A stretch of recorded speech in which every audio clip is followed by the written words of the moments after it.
Welcome to WildMane. We upload BL stories daily.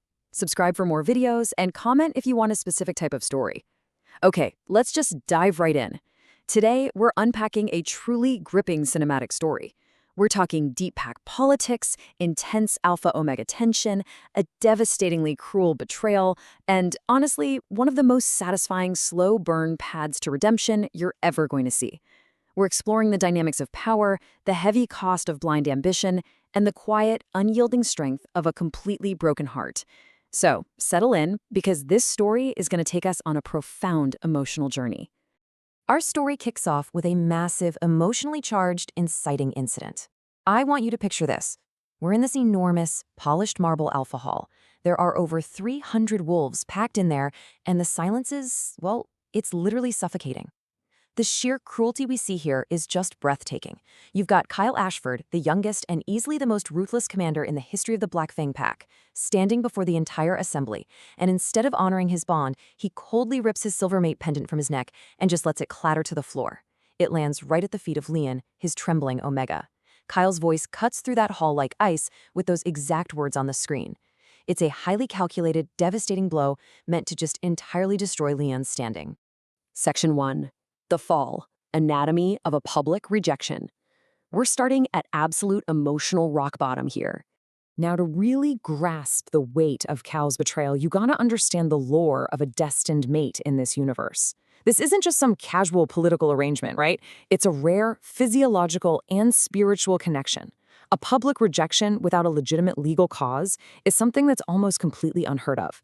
So when Cal turns to the elders and flat out says, "I reject this bond," the shockwave in that room is palpable. The elders stiffen up. You can hear gasps echoing through the hall. Because breaking this bond, it doesn't just hurt your feelings. It leaves deep, agonizing physical scars. You can actually see Leon instinctively clutch his chest as this unbearable ache spreads through his body, his vision blurring, all while the younger alphas are literally laughing and mocking him. After Cal publicly humiliates him, telling the crowd that if Leon wants attention, he can go cry somewhere else, Leon does something pretty extraordinary. Instead of screaming or begging or fighting back, he slowly bends down. And instead of leaving that discarded silver pendant on the floor, he carefully picks it up like it's still precious. He bows politely to the elders, apologizing for disturbing the ceremony. I mean, take a second and just let that sink in. Not a single tear falls. He turns and walks out through a gauntlet of hundreds of staring wolves. Every single step is heavy. And tragically, not one person in that room, least of all Cal, steps forward to defend him. That quiet, dignified resilience, it's honestly far more powerful than any screaming match could ever be. But of course, the emotional dam has to break eventually. The immediate aftermath is absolutely heartbreaking. Leon wanders blindly out into the pouring rain across the Black Fang territory until he reaches their secret cedar tree. For years, you see, Leon hid their bond, not out of shame, but because Kyle begged him to. It was right here, under this exact tree, that Kyle fed him promises, swearing he'd announce their love once he became commander. Leon's fingers trace the bark where Kyle had once carved their initials. He lets out this broken little laugh at the sheer irony of the word forever. It's only now, leaning against that trunk in the freezing rain, that he finally breaks down. But the real tragedy here, the real knife twist, is Leon's devastating realization that Kyle's love didn't vanish today. It had faded a long, long time ago. All those recent promises, they were completely hollow. Section 2. The Void.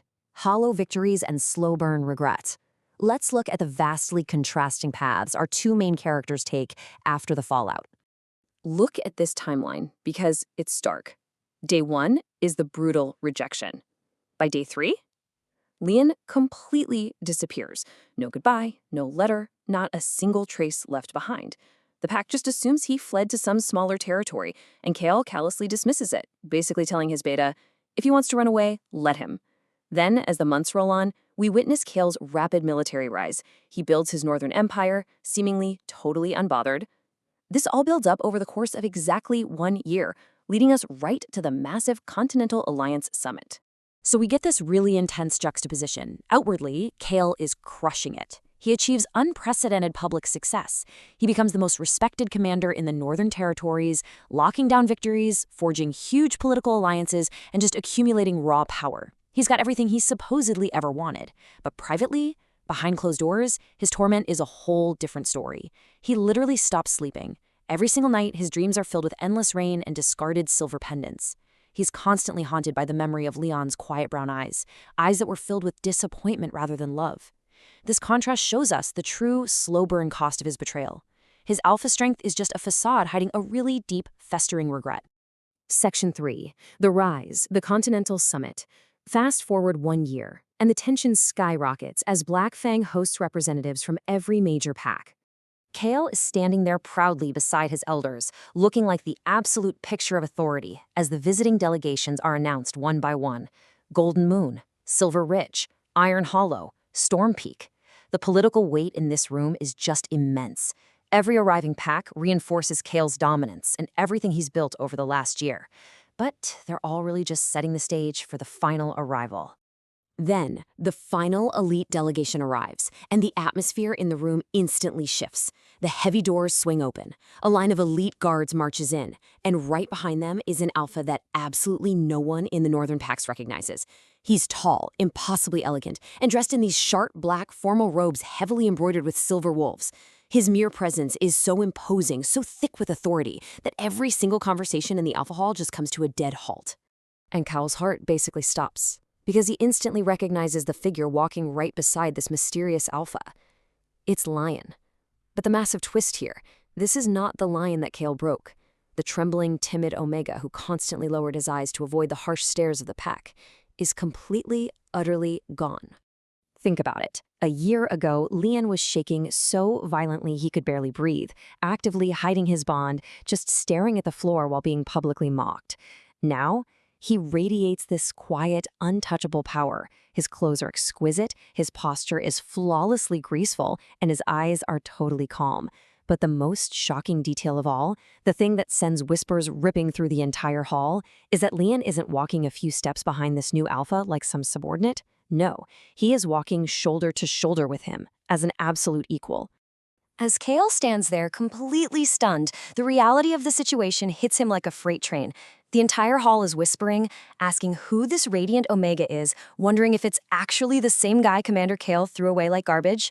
And through it all, Lysian never even glances at Kale, not even for a fraction of a second. Lysian glides past as if Kale Ashford, the most powerful commander in the North, simply does not exist.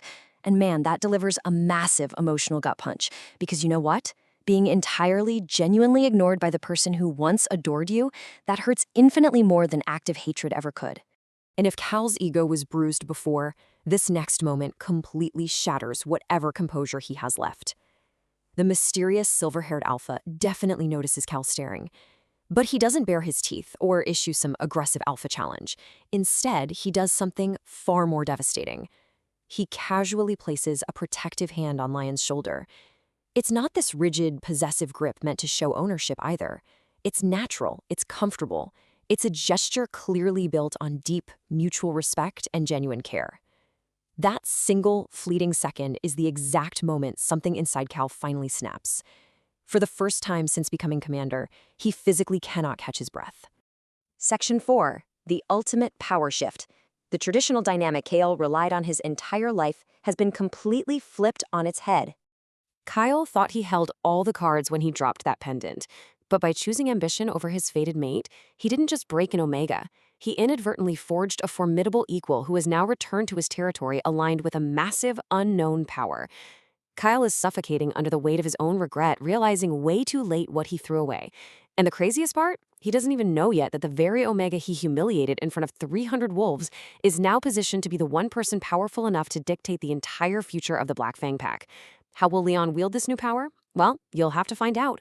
Welcome to WildMane. We upload BL stories daily. Subscribe for more videos and comment if you want a specific type of story. Thanks for joining me on this one, and I'll see you next time.